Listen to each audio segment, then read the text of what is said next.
So, okay, this is the second lecture, and the title of this lecture is Additive Invariants of Temp Sets.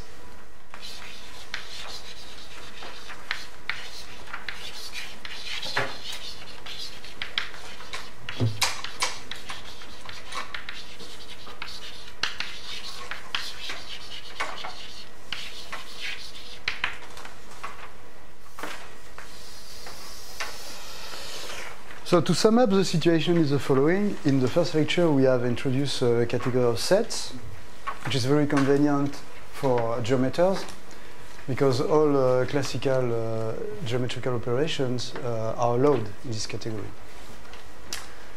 And okay, so we have a good class of sets to study. And now we would like to define some suitable invariants that we can apply to sets in this class in order to eventually define Poincaré power series. Okay. The first invariant we are going to define for semi-algebraic set is the most elementary from the point of view of topology. This is a dimension.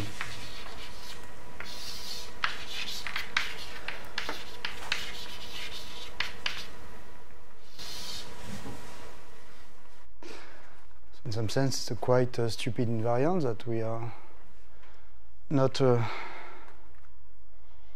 really study. But since the second invariant is the Euler Poincaré charactéristique, we will need this notion of dimension of a semi-algebraic set. Okay, so let me recall that any semi-algebraic set A as a cell decomposition. It means that we can write this set A as a disjoint union of cells.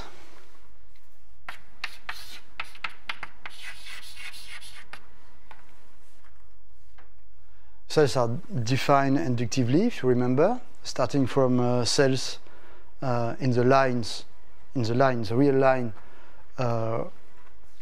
cells in the real line being open intervals or points. And then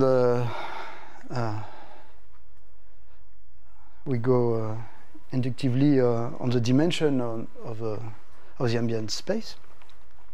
Okay, and furthermore, by definition, a cell decomposition is a disjoint union of cells, such that if one project with respect to the last coordinate, one gets a cell decomposition of the projection of the set. And so on. This is the definition of a cell decomposition. Okay, so now let me also recall that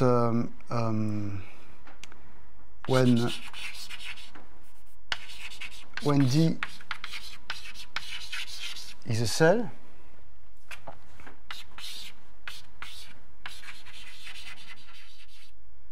D is homeomorphic to some unit open box. Okay.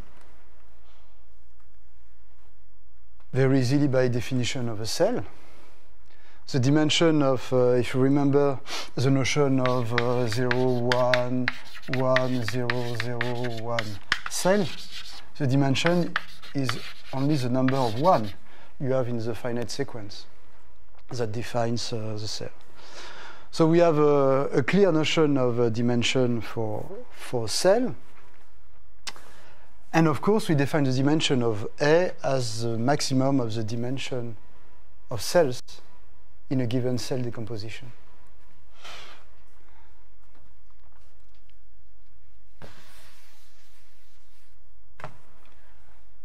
Definition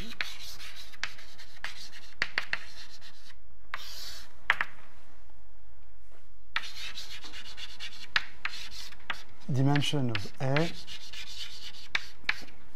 is a maximum of the dimension of the cells in our given cell decomposition. So it means that this definition depends on the choice of your cell decomposition. So in fact, this is the dimension of A with respect to this cell decomposition. So it follows that if we want to define an invariant, we have to prove that this definition does not depend on the choice of the cell decomposition.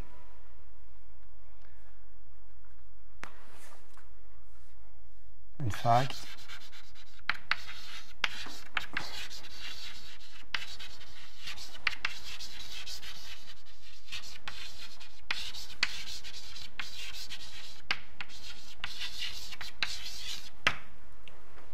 this is quite obvious if you are used if you know manifolds, the theory of manifolds, you know that the dimension is well defined for manifolds by the dimension of the charts, because one cannot find CK maps from open sets in Rn to open sets in Rm when n is not m. Okay, this is same kind of argument, but there is a more interesting argument to give here. Let us consider the Zariski closure of A, which is the smallest algebraic set,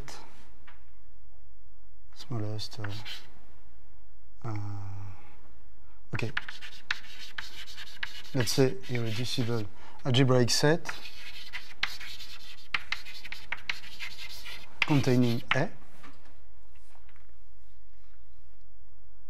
Then it's not so difficult to prove that the dimension of A with respect to some cell decomposition is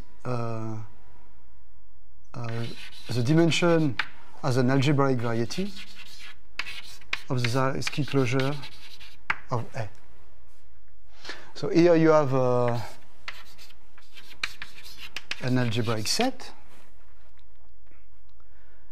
and you can define this. You can define its algebraic dimension as the maximal length of sequences of prime ideals contained in the algebra of this set. Okay, so this is something that does not depend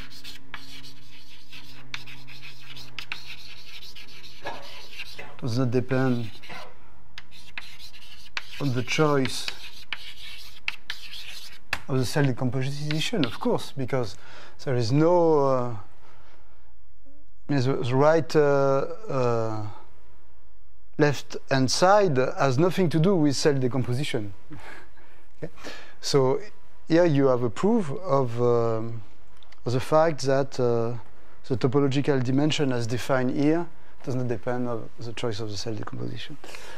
And to prove this, it is more or less enough to work with the given cell. So anyway, we have defined topological invariant.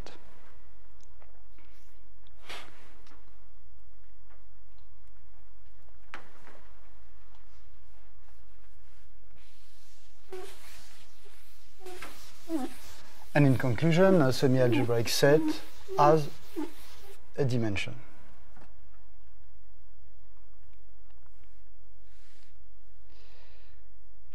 Okay.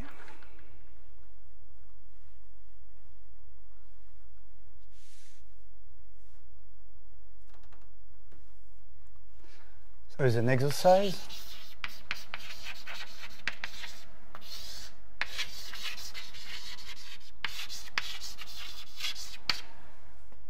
Shows that semi-algebraic sets have a good behavior with respect to dimension in the sense that the dimension of the closure, the topological closure of A, is a dimension of A, and the dimension of the boundary of A is strictly less than the dimension of A. So taking closure does not increase the dimension. What you add by taking closure is only semi-algebraic sets with smaller dimensions than the set you start with. This is something very comparable to algebraic geometry.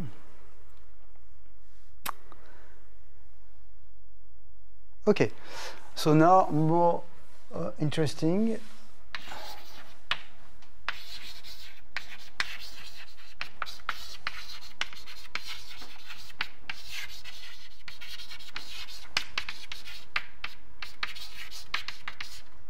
C'est l'air point carré caractéristique of a semi-algebraic set.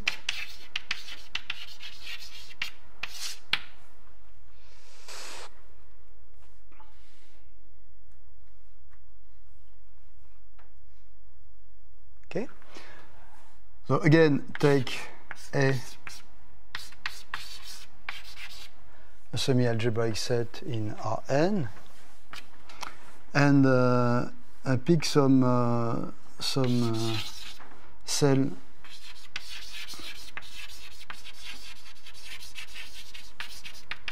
decomposition of A. The C0 cell decomposition is enough. You don't have to ask for analytic or smooth or CK cell decomposition. Okay. We denote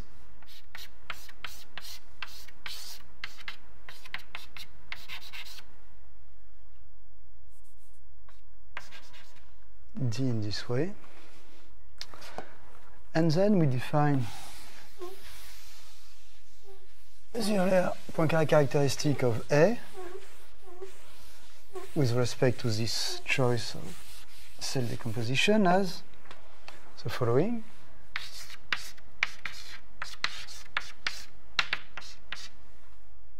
This is the sum of -1 with power the dimension of di.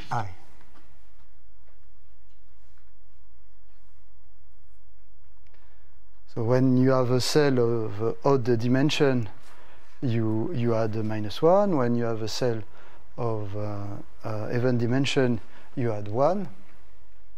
And finally, you count the number of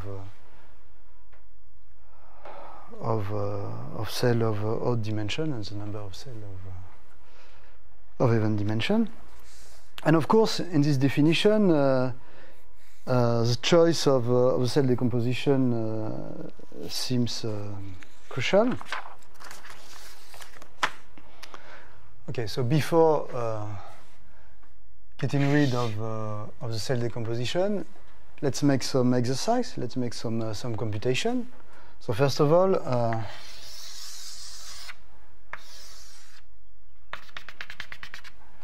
what is the Euler characteristic of the sphere with respect to a given cell decomposition? So let's take the most elementary cell decomposition. For instance, so remember that we have to produce a cell decomposition of the sphere in such a way that projecting by induction, we get at each level a cell decomposition. So in fact, bon, je vais quand même pas faire un truc trop compliqué.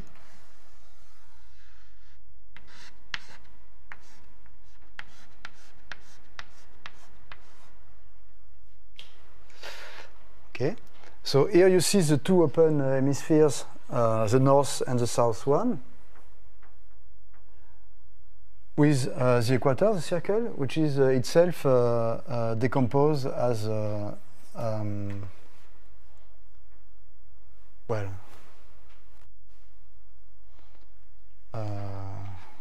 Okay, I don't add complexity here. I just take the circle.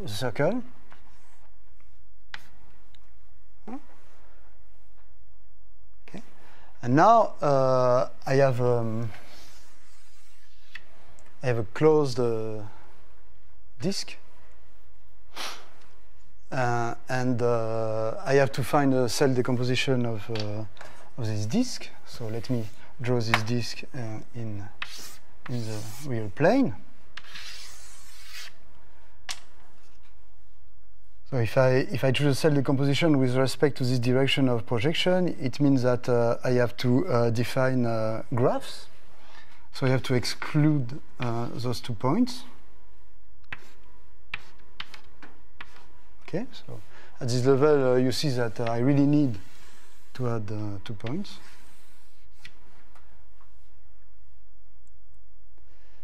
And here, if I project on the interval, you see that I do have a cell decomposition in the line of the projection of the closed disk. Okay? So we start from the real line now. We start in the other way. We start from the real line. We have 2 points on open interval. We have 1 cell above this interval, given by those 2 graphs. And then above the two-dimensional cell here, we have 2 graphs, the north and the south hemisphere. Okay, so we can now count the number of cells we have in this cell decomposition. The number of two-dimensional cells, 1, 2. So okay. This is for hemisphere. And now I have a circle, and my circle is given by 2 cells of dimension 1.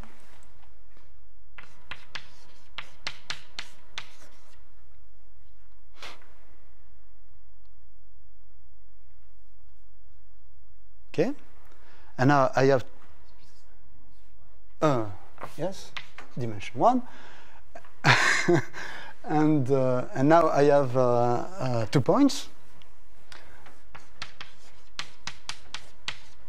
So this computation gives 2, minus 2, and 2, which gives 2. So using this cell decomposition, one sees that the Euler characteristic of the sphere is 2.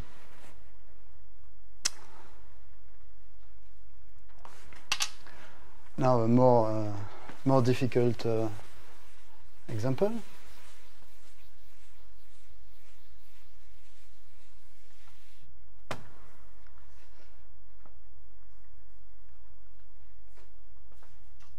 A torus.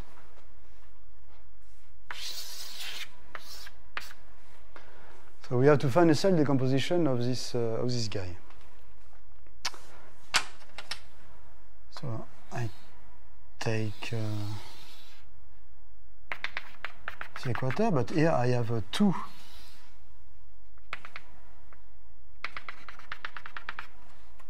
equators.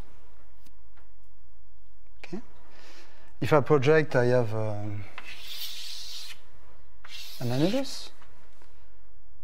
And to find a cell decomposition of the projection, I have to exclude those points, for sure, if I project with respect to the vertical line. And now I see graphs.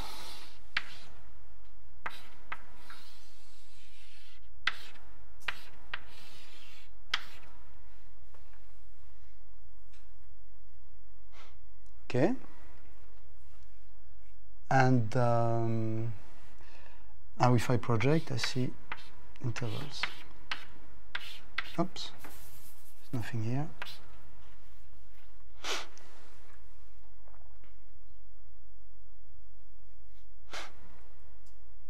Okay.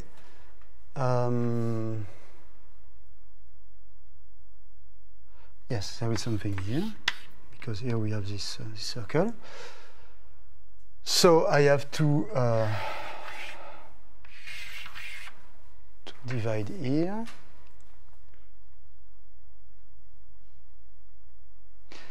And in this situation, I have here one cell, here I have a point.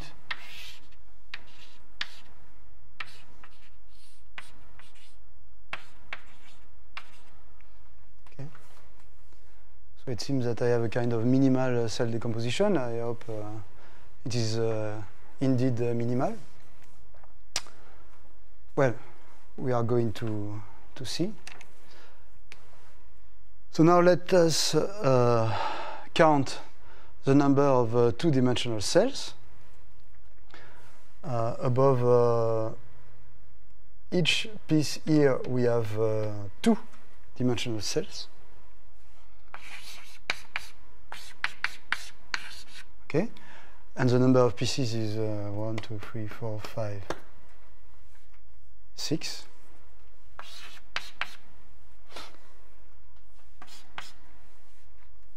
So now cells of dimension 1,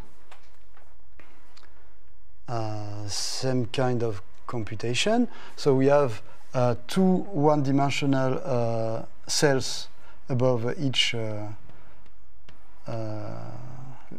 interval here. So we have two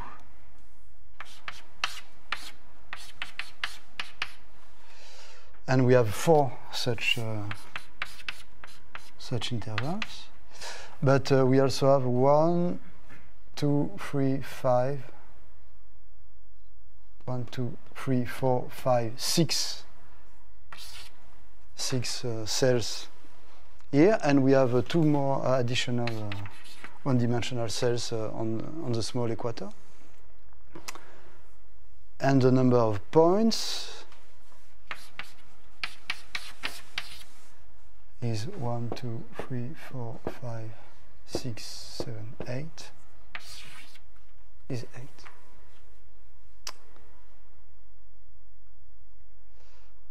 Okay, so it gives 12 plus this. And of course there is a mistake. Il y a un moins, oui, mais je dois trouver 0. Okay, so there is a mistake because the good result is 0. Tu as trouvé l'erreur? Hein? Les segments. Lesquels? Les deux segments extérieurs qui sont comptés deux fois. Ah, ceux-là sont comptés deux fois? Non, le trait du milieu, il est partagé en 3. Ah, celui-là? Oui. Oui, mais ça n'existe pas dans le tore. Celui-là non, mais les deux à gauche et à droite sont votés en haut et en bas. Il manque 4 segments. Comme ça. Ok, so 1, 2, 3, 4, 5, 6. C'est 6. 1, 2, 3, 4, 5, 6. De 12.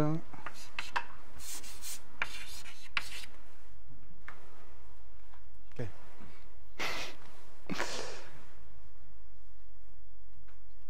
Okay, so we can compute. We can compute.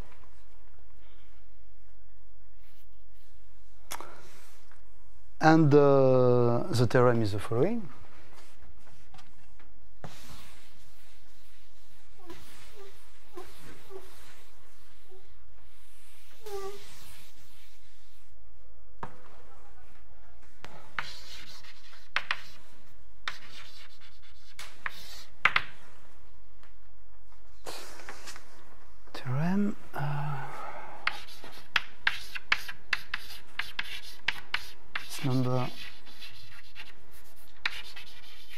does not depend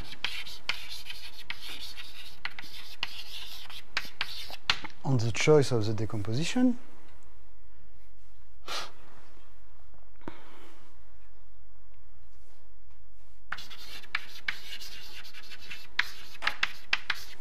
We denote it chi of A.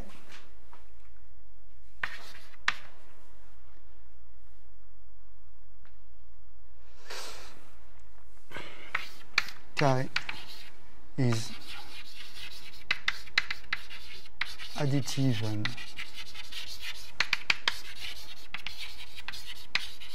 and multiplicative. It means that for any semi-algebraic sets A and B, chi of A union B is chi of A plus chi of B minus chi of A intersection with B, and with the same notation, chi of the Cartesian product of two semi-algebraic sets is a product of chi of the algebraic sets. So we really have something very interesting here.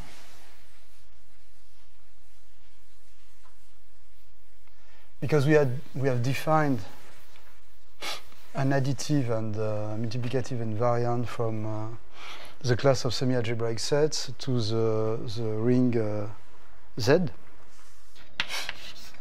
In case A is semi-algebraic and pi is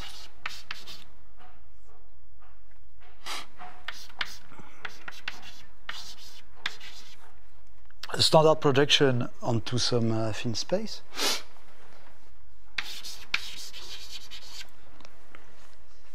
Then what? For any x in Rn,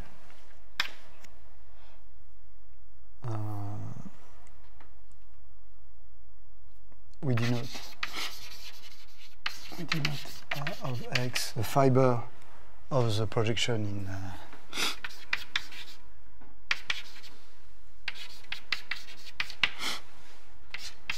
in A, which is A intersected with x plus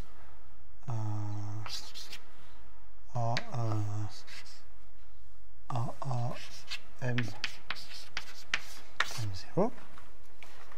Okay, and the map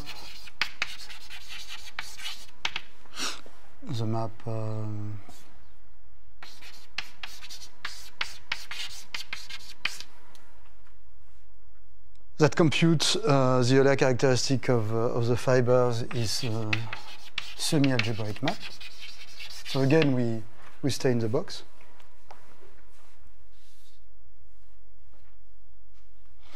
And in particular, the set of points x such that the Euler characteristic of the fiber is given and equal to C is a semi-algebraic set.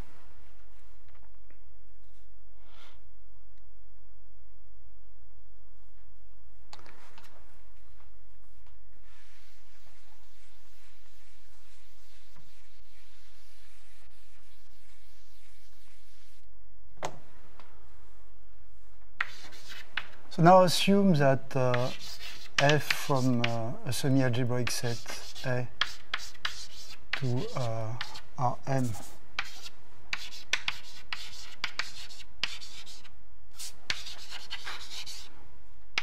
is an injective map.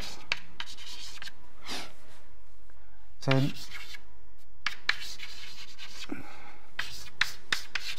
chi of the range of f is chi of A. It means that semi-algebraic bijection preserve the Euler characteristic.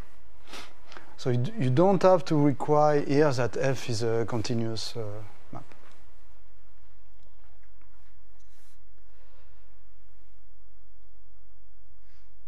Only injection. And we have a more general statement than this one. Take two semi-algebraic sets. Then there exists a map, a semi-algebraic map F from A to B, which is a bijection if and only if the dimension of A is a dimension of B and the Euler characteristic of A is the Euler characteristic of B. So it means that the dimension, the stupid dimension and the less stupid Euler characteristic are enough to decide whether or not there is a semi-algebraic bijection between two semi-algebraic sets. So in particular, the quotient set of the class of semi-algebraic set up to semi-algebraic bijection is countable set.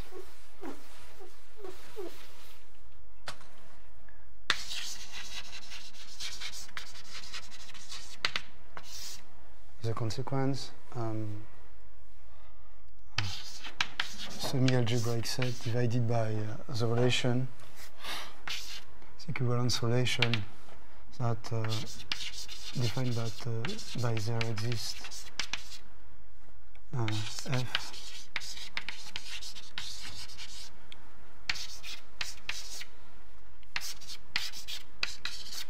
bijection semi-algebraic. This quotient set is in bijection with n times z. N for dimension and z for the Euler characteristic. So you don't have so many semi-algebraic type of semi-algebraic sets. This is what it means.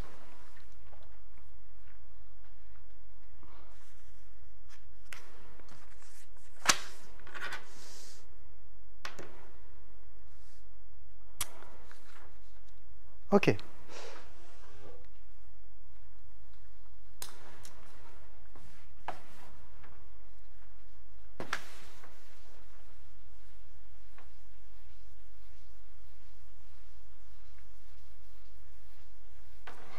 Let me recall what is a link at a point of a semi-algebraic set. Take a semi-algebraic set, and small a point in A. We have defined in the first lecture the link of capital A at small a by the intersection of A with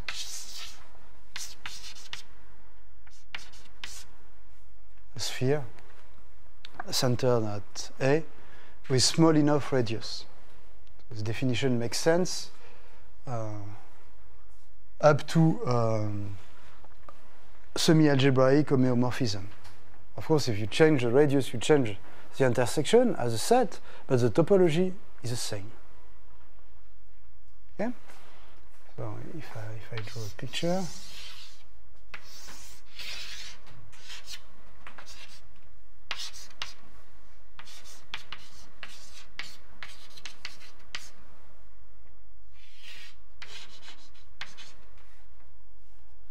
here we are at a distance r from A, and if we decrease this distance, basically you see the same.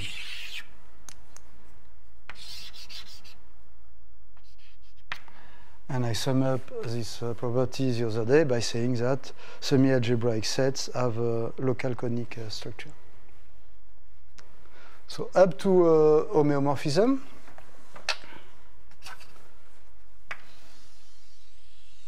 all these levels are topologically the same, okay? And this is a link.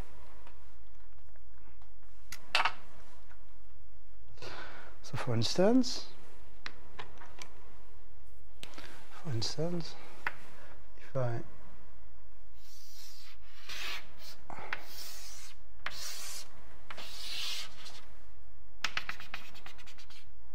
I draw this semi-algebraic set, yes, this is a semi-algebraic set. Of course, you cannot see with your eyes if this guy is a semi-algebraic set. You cannot see. Because you don't know here if you have some flat contact at some point, okay? You cannot see with your eyes, but you can always move what you see in such a way that topologically you have a semi-algebraic set. What is the link at this point of this set?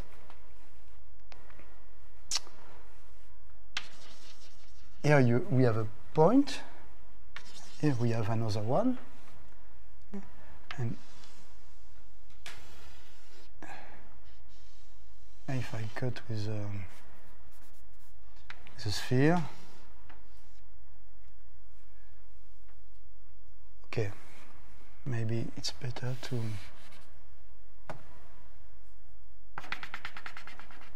okay, if I cut with a sphere here, I see something like this.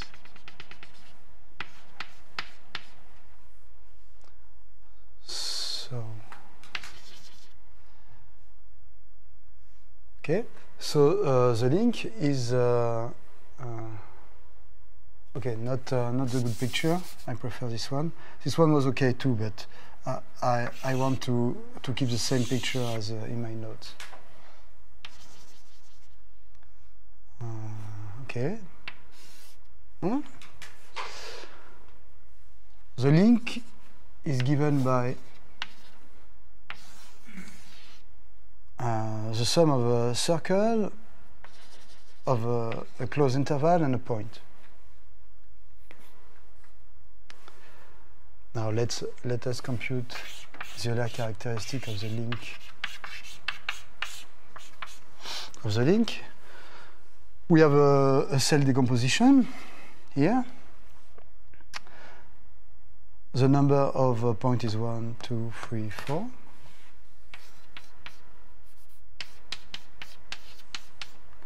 And the number of one cells is 1, 2, 3.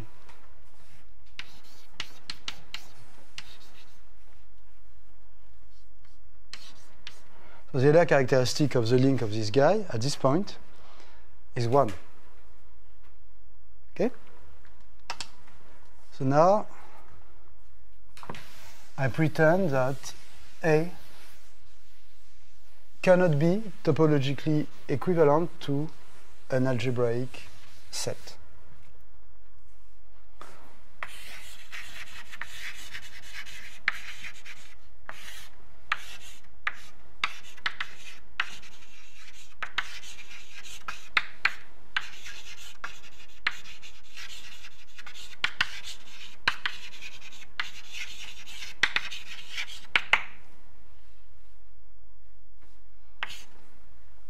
It means that one cannot find an algebraic set X and f from A to X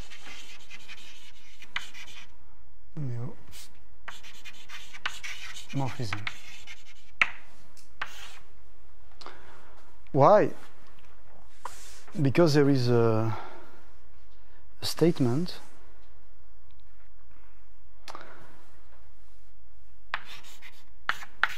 quite old statement by Sullivan saying that in case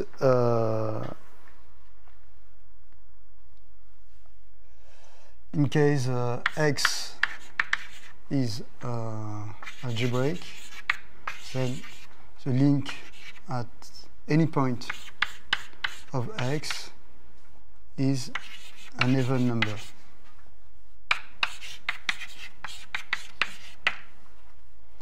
And on the other side, if we have an homeomorphism here,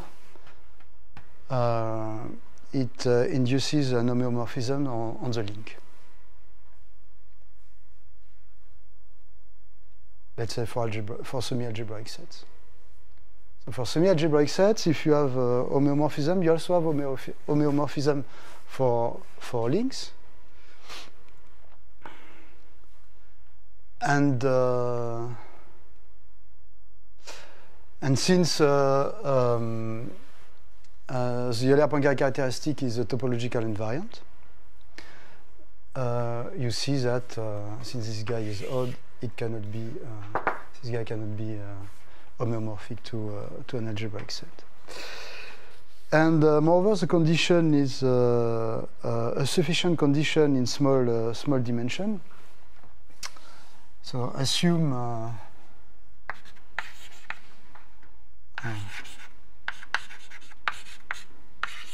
dimension less than 2.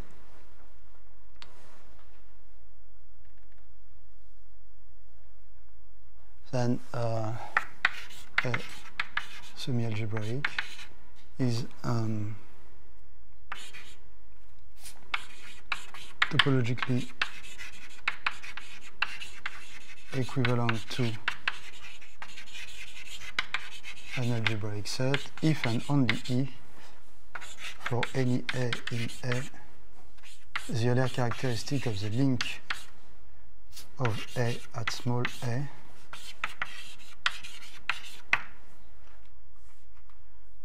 is an even number.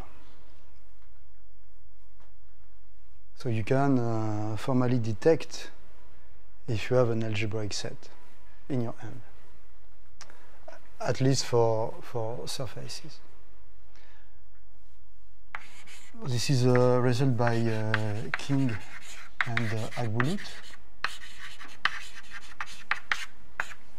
You will have all references in my notes available online. Okay? And for dimension free, for sets of dimension free, you can find three additional necessary and sufficient conditions. So you have to add 3 more conditions, topological conditions. I don't want to describe them, but you still have invariants to decide whether or not your set has the same topology that an algebraic set.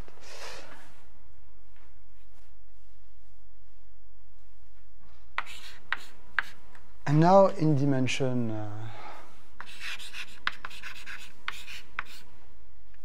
at least 4, it has been proved by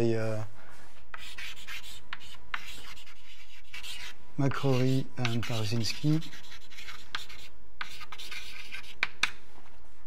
that we have at least 2 power 43 minus 43 necessary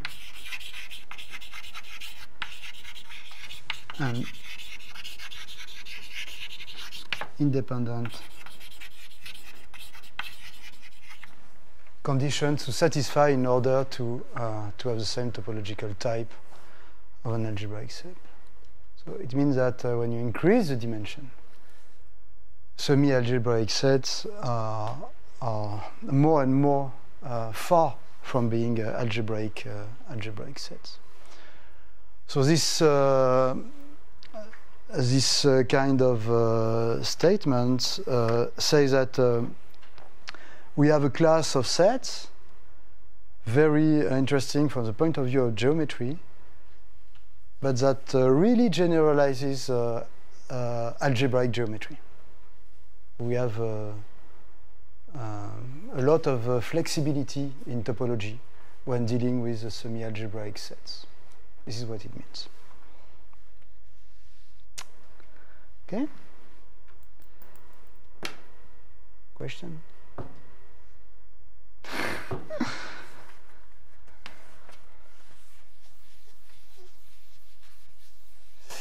So,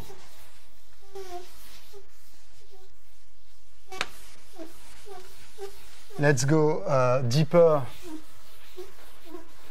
in semi-algebraic sets and define the last invariant I want to define today.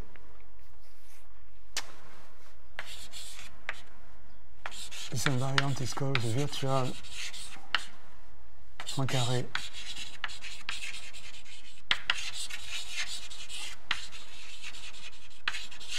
polynomial.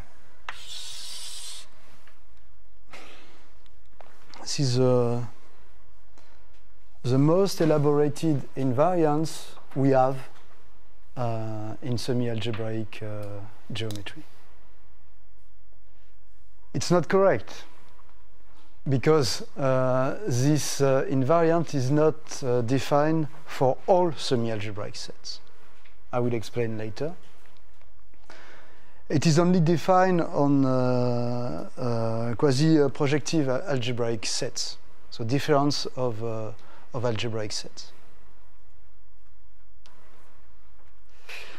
But in order to define the virtual Poincaré polynomial, I have to explain blowing ups. Maybe you already did, no?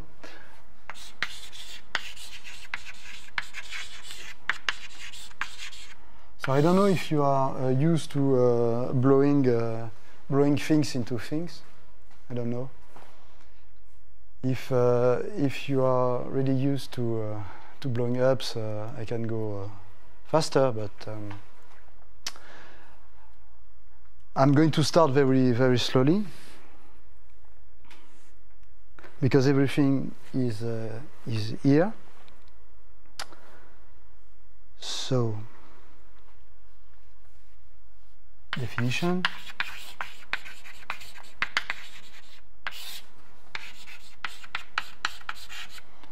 Let us consider some non-zero integer and some subset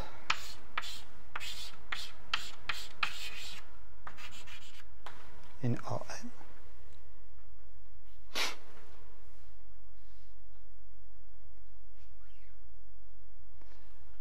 Imagine the favorite example of Michel, a curve in a plane.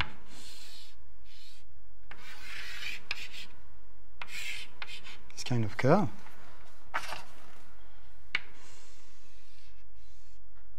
This is x in R2. And the blowing up of x, we center a point. Let's say the origin. So let's assume that, without loss of generality, let's assume that the origin is in x. The blowing up. Okay. Let us define x tilde by the set of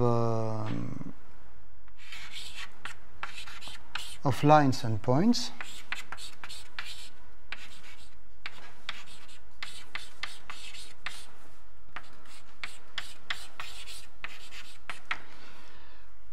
with the following condition: the point is in the line.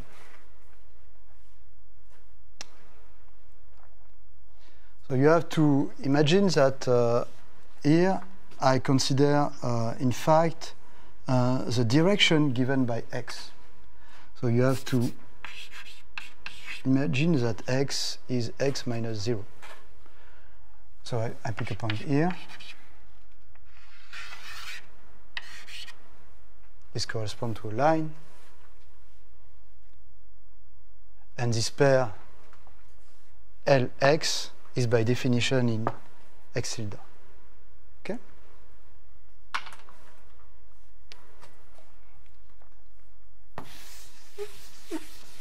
So now this set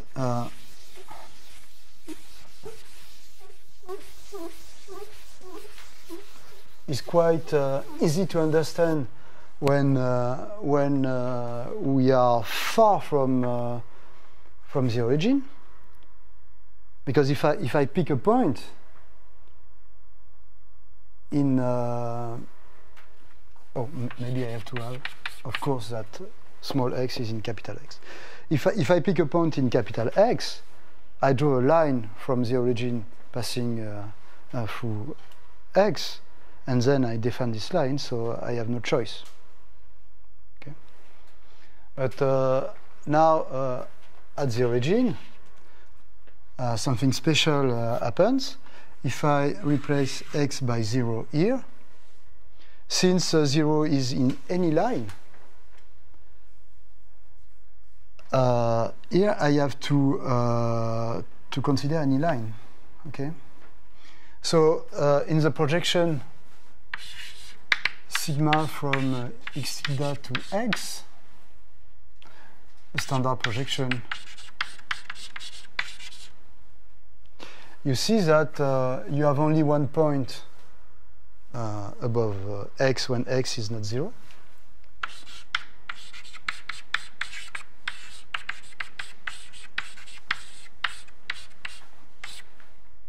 We have the line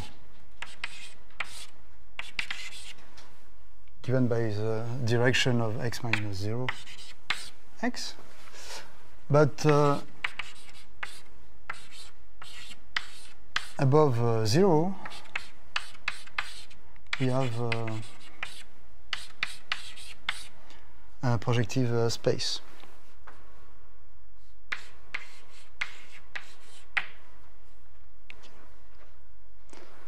So we have all lines above 0, and we have only one line, the second line, above one point, which is not 0 in capital X.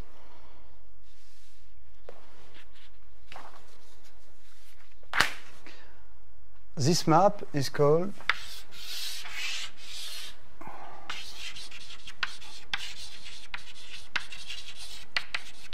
blowing up of X with center 0, or sometimes the blowing up of 0 in X.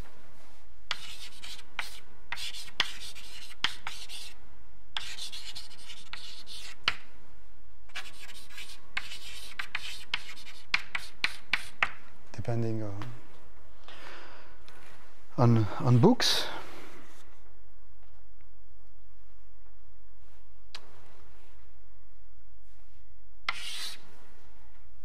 Okay.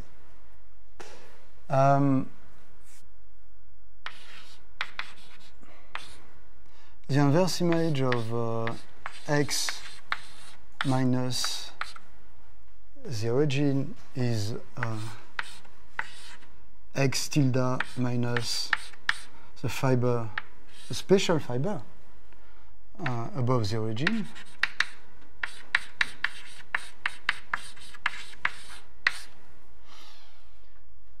And it is called the strict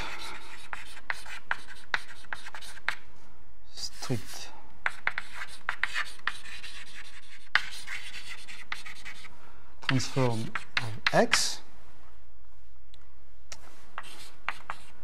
We denote by E a special fiber above the point you blow, and the special fiber is called the exceptional divisor.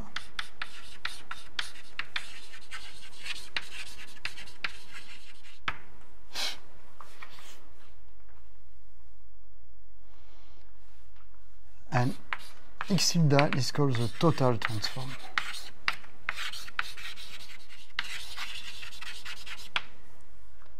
The total transform is the strict transform plus the exceptional device.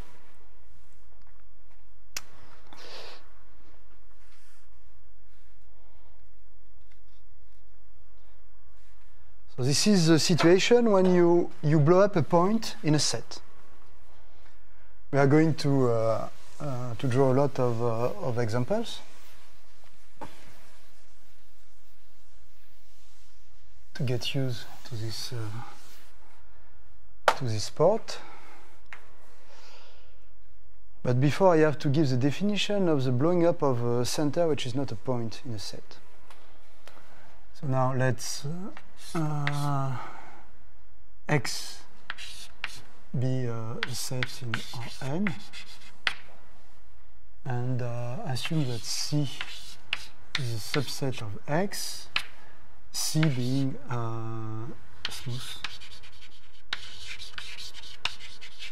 smooth manifold,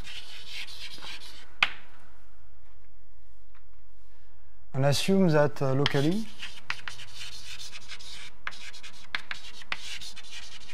in a chart at a point of C, C is given by so I choose given by the cancellation of the d first coordinates.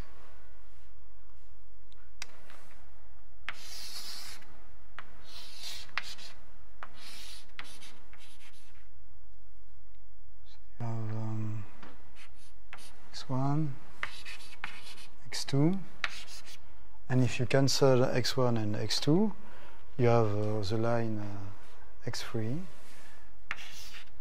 Let's say this is our center C. So in a chart, your manifold is, for instance, a straight line locally. Okay. And now what you do is the following. You consider a set X tilde, which is by definition the set of line and points. But the line are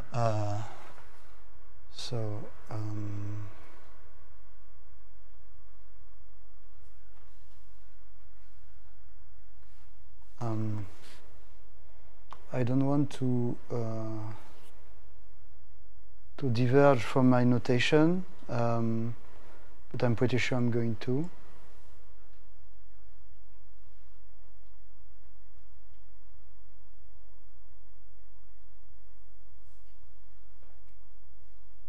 Okay.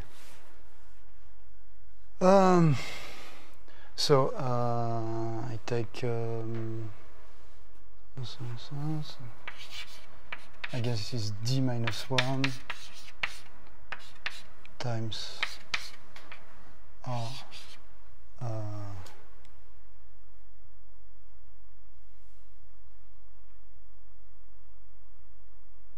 okay, say this with X in L. Okay.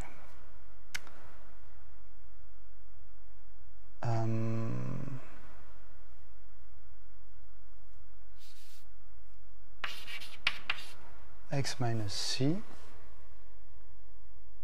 in L, and L is a line in C plus C is a line in so you pick C here, you take the orthogonal in those coordinates, you take the orthogonal level to C, so C plus RD, and you cut with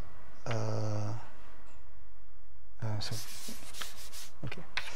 So I guess this is more or less correct. So you take C, small c, in capital C. You consider the section, the orthogonal section in those coordinates. Okay. And then you play the same game as before, but in this space. This space being C plus RD times 0n minus D. Okay. So here you have the intersection of x into C plus RD. This is time times 0 minus n. Okay. So you consider the intersection of your set X in this orthogonal slice, and you define the line L as the sequent line going from C to X. Okay. So it is more complicated to write, but if you have understood the blowing up of a point, you understand the blowing up with a smooth center, because at each level you have a blowing up of a point. It means that by definition x tilde, the blowing up of x with center C, is given by the blowing up of x in the section in the orthogonal section. Yeah. So you blowing up this guy, and you take all possible C in capital C.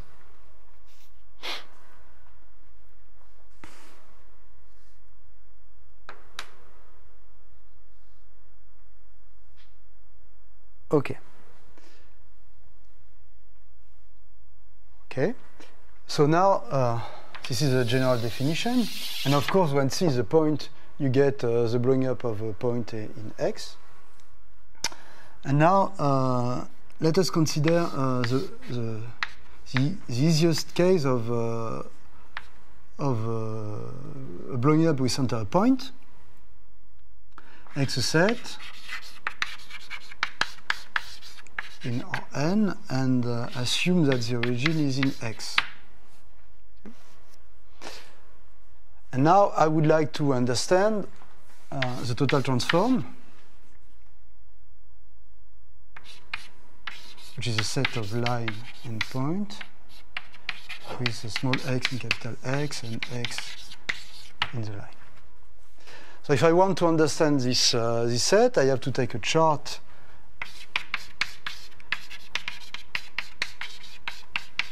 in the projective space. So I have to choose a chart, an affine chart. Assume, for instance, that since x is not 0, assume that x1 is not 0. Then the line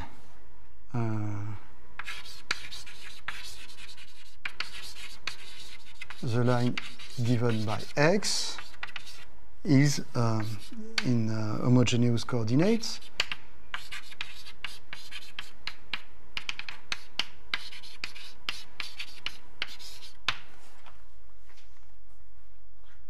Is given by these coordinates.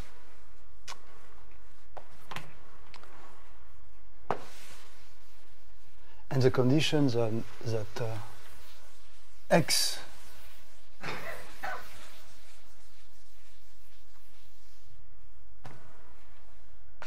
at x belongs to L, when L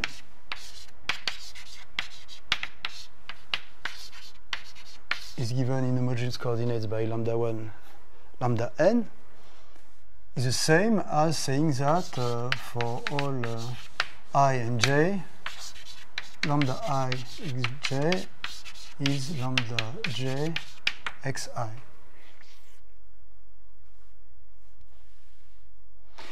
It means that in case capital X is, let's say, algebraic or semi-algebraic, and so is the total transform. because we have equations. We have algebraic equations. So we don't go out of the class of set. We blow up by blowing up. And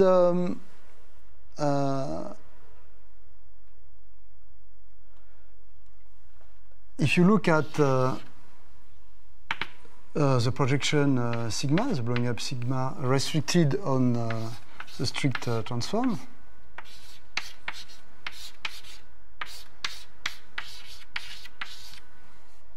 the first thing is that we have here a bijection. Here we have a bijection, which is given by the projection, which is an algebraic map in a regular map, since it is a rational map. And in the other direction,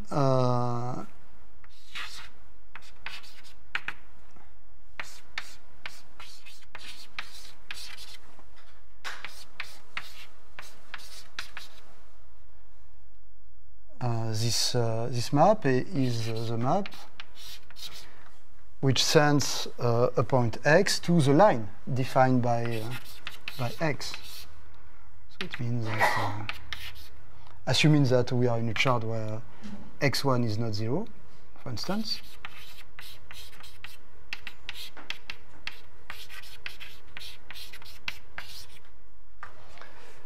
here we have again a rational map. It means that sigma is an algebraic isomorphism of quasi-projective varieties.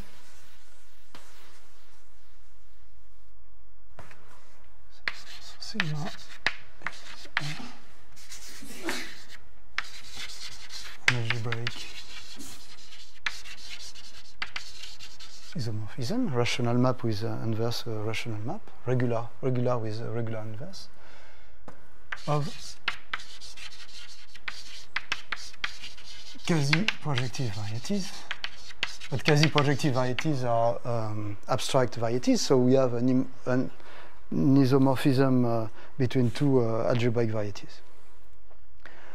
So outside the point we blow up, and outside the exceptional divisor, from the algebraic structure we have the same.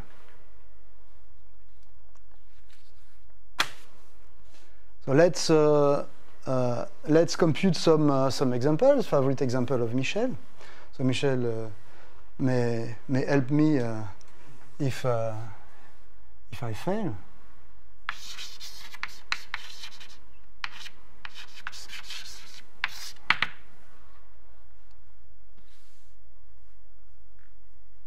Okay, so y2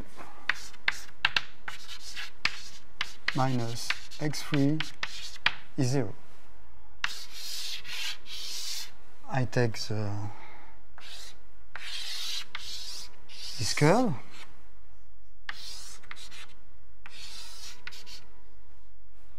Alors, x est positif. Alors, je veux l'orienter de la même façon. Donc, x, y, x est positif, ok, c'est bien. X, y. Now in blue, I draw the curve. This curve is called a cusp, as you should know. And now I'm going to understand x tilde in some chart given by x not 0. So I can see in my chart all lines but this line. Okay? So I exclude the possibility to see in my chart the line of the second coordinate. Yeah? And in this situation, coordinates are given by on the affine space are given by the ratio of the second coordinate and the first one. So in some sense, it is given by this ratio. So when I pick a point here, I compute the slope of the line, and here I report this slope at the corresponding level. So it means that here I take x, I draw the only line going to the origin, from the origin to x, and here I consider above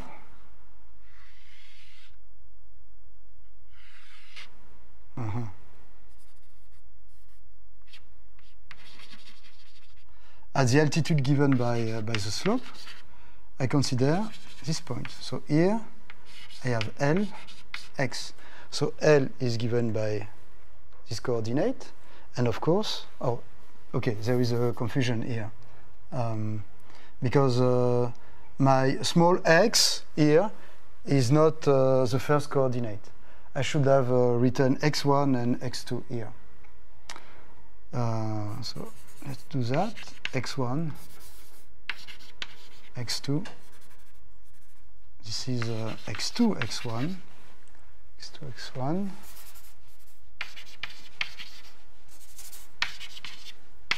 x2, x1. Okay. So here this is x, and x is given by x2 and x1 and x2. So this is what I do, okay, at each level.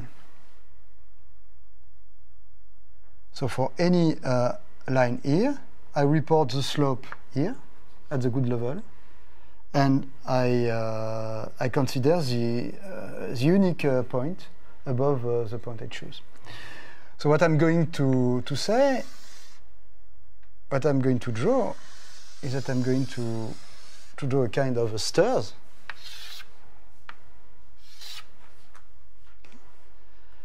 And I'm going to lift the blue curve in my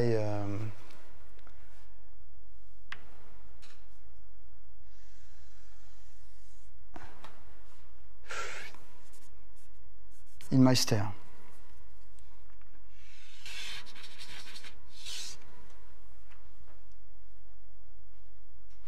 And of course, at the origin, I have the exceptional divisor. So I have here all the projective space. I mean, I have all lines represented by all possible slopes. So if I want to draw some global picture, I have to draw a circle here, a circle of all lines. Okay, but we can compute. Drawing is okay, but we can also compute.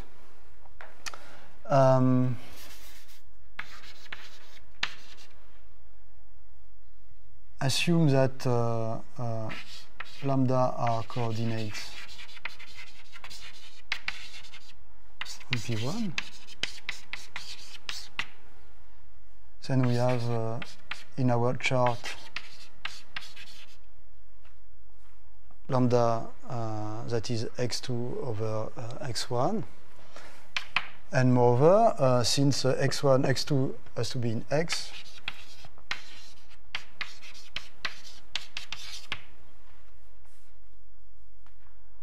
so I can replace x2 by lambda x1.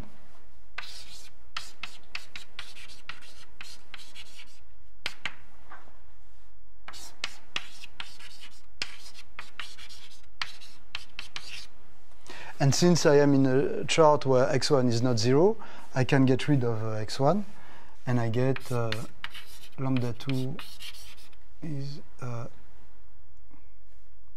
x1. Is it? Yes, lambda 2 is x1. So the projection of the lifting of this curve on the space of coordinates x1 lambda on this plane is a parabola.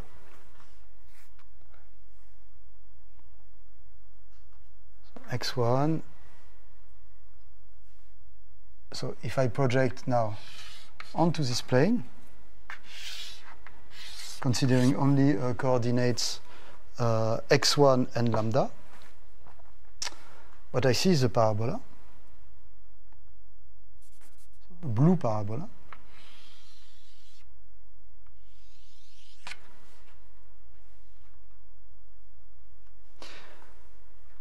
Okay. And in the plane x1 lambda, which is a projection of x tilde, because it's more simple to deal with the projections than to curves in the space. In this plane, here is the situation, lambda. This is the exceptional divisor, and x1, x1 is lambda 2. So after one blowing up of the origin, the cusp now looks, after projection on two coordinates, look like a parabola tangent to the exceptional divisor. Okay? So we could be satisfied with this situation because we pass from a singular curve to a smooth curve, but we are not satisfied because here we have a tangency. And in geometry we don't like a tangency. So we blow another time.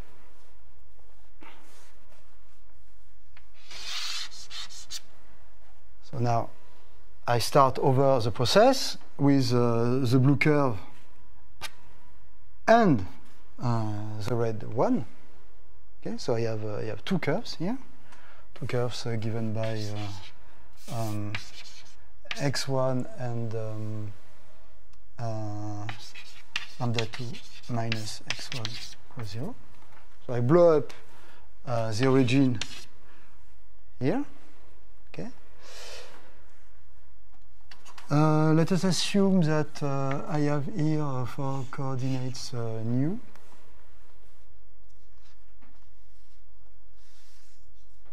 Oh, mu.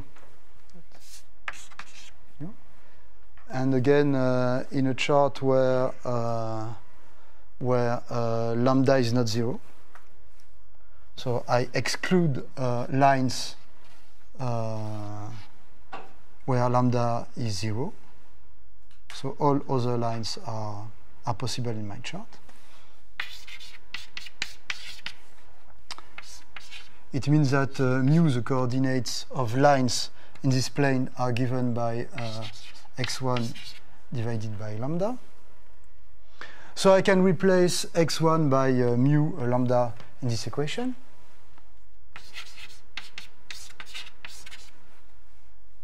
And now I obtain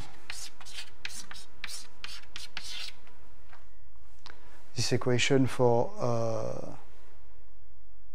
the total transform of this new curve. But of course, since lambda is not 0, I can get rid of lambda as far as I can.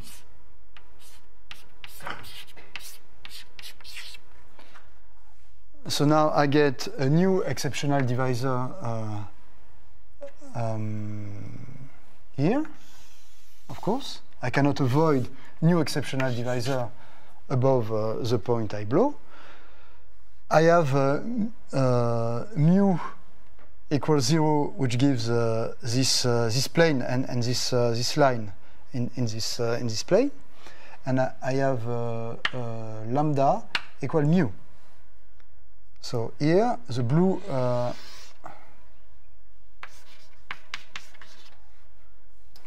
curve is lifted in the space, in my chart, is lifted as a curve which projects to this line. So now, looking again the projection in this plane lambda mu, what I see is the following. I see lambda, I see mu, and I see my blue curve with equation lambda equal mu. Are we satisfied? We have a smooth blue curve above the original one. Of course, we had two exceptional red divisors because we blow up 2 times. But we are not satisfied, again, because here we have a multiple triple point. And we don't like triple point in geometry. So we blow again, because we really enjoy blowing up. So I add a new coordinate and a new exceptional divisor. And now what I see, okay, I have to choose a chart. I have to choose a chart, say a chart where lambda again is not 0. So in this chart, I cannot see the red component here, mu. Okay, it is not allowed in this chart. But I can see the blue one, and I can see this one. So after blowing up,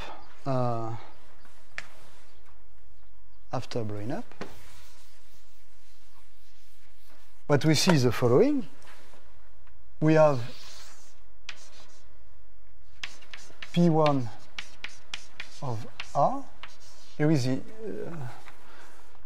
the line mu, where what I don't see in my chart. So this is my chart. Sorry, this is my chart.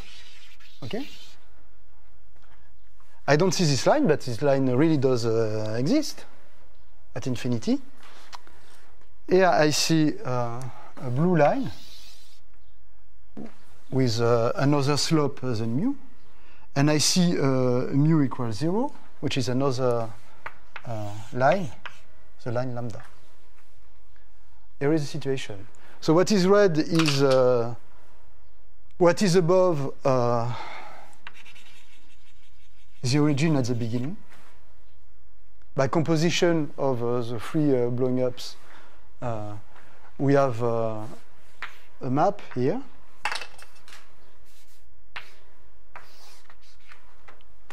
What is red is sent to the point. Okay, and what is blue, this line, this stupid line, is sent to the cusp. So when we arrive at this situation, we say that we have solved, or we have a resolution of singularity of the curve. Resolution of singularity means you have here a smooth object, which is a strict transform through a composition of blowing ups, in such a way that here we have a transverse intersection with the divisors that occur in all possible blowing ups. Okay, so when we have something smooth in blue, and when we have a transversality of exceptional divisors and strict transforms, then we say that we have a resolution of singularity.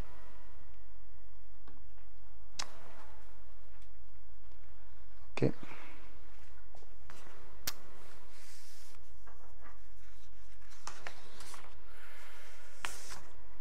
Exercise.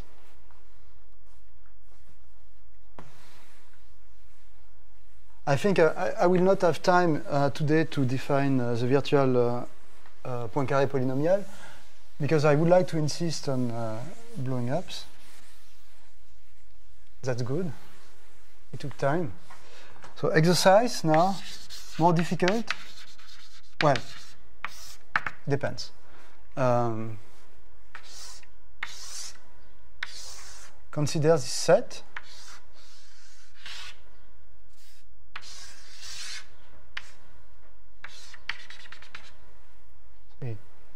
It goes in any direction. This is called the Whitney umbrella. So this is an umbrella, a stupid umbrella, because when it rains, you collect all the water coming from the sky. And here you have the stick.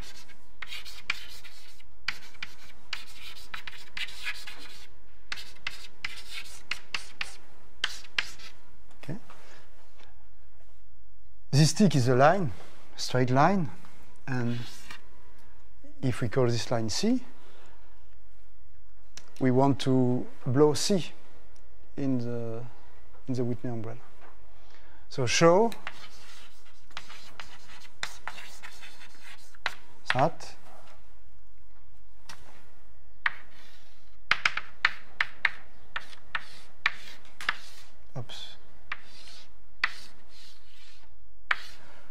what you blow is in red. Show that blowing up of X with center C is given by the following. You have an exceptional divisor given by all lines at each level. So in a level you have a circle, you have a P1, but you have for parameter the point of C. So you have a torus, and a torus in a chart is nothing else than a plane.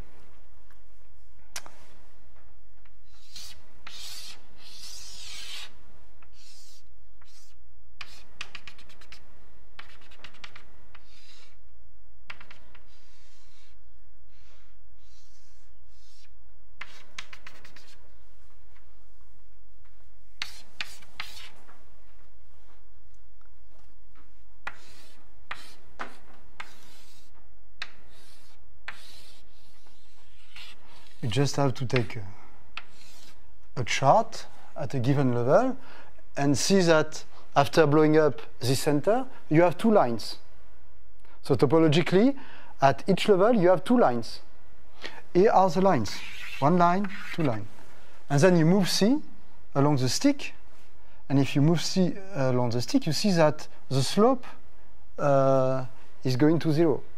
So the lines are going to one line, this line. And now make the computation, and you will see that it goes, so two lines goes to one line along a parabola.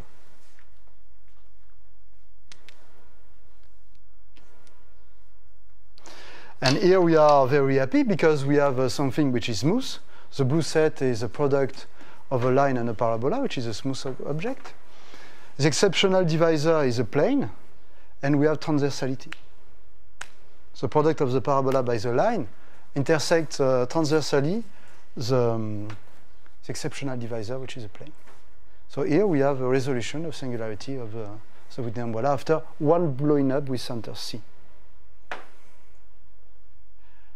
And the big theorem of Hironaka says that if you start from an algebraic variety, you may find a finite number of smooth algebraic centers in your algebraic variety, such that after a composition of blowing ups of so the finite smooth center, you have eventually a resolution of singularity, a smooth algebraic object that intersects transversally an exceptional divisor.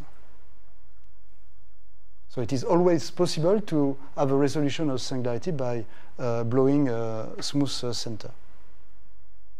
And you see what is going on in the process. When you remember the example of the cusp, when you replace, let's say, y by lambda times x, the degree decreases.